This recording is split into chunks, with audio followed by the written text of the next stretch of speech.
Timbog ng Regional Anti-Cybercrime Unit 11 ang 4 na individual sa Davao Oriental dahil sa illegal na pagbebenta ng chainsaw online.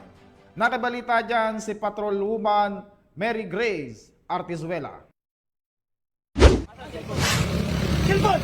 Isang matagumpay na operasyon ang isinagawa ng mga tauhan ng Davao Oriental Provincial Cyber Response Team ng Regional Anti-Cybercrime Unit 11 sa Davao Oriental katuwang ang DENR.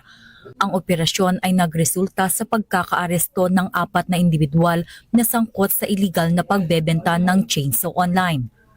Ayon sa mga otoridad, natukoy ang iligal na transaksyon matapos ang isinagawang cyber patrolling dahil sa tumataas na kaso ng pagbebenta ng chainsaw na walang kaukulang permit.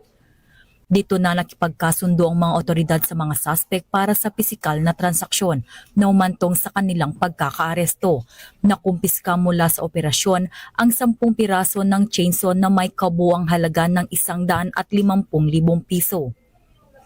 Ang mga suspect ay mahaharap sa kasong paglabag sa Republic Act 9175 o ang Chainsaw Act of 2002.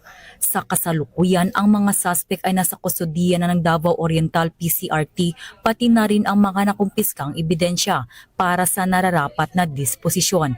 Samantala, patuloy ang mahigpit na pagbabantay ng PNP Anti-Cybercrime Group laban sa mga individual na gumagamit ng online platforms para sa mga iligal na aktibidad.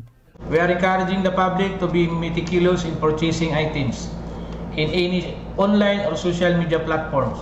In this case, the Facebook Marketplace, as there are numerous sellers who entices digital shoppers offering items that might be smuggled or counterfeit.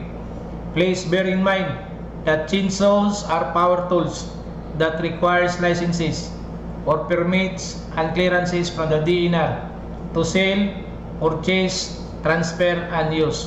Thank you. Mula dito sa Campo Crame, ako ang inyong PNN correspondent, Patrolwoman Mary Grace Artizuela, nagbabalita para sa Police News Network, alagad ng batas, tagataguyod ng Balitang Pulis.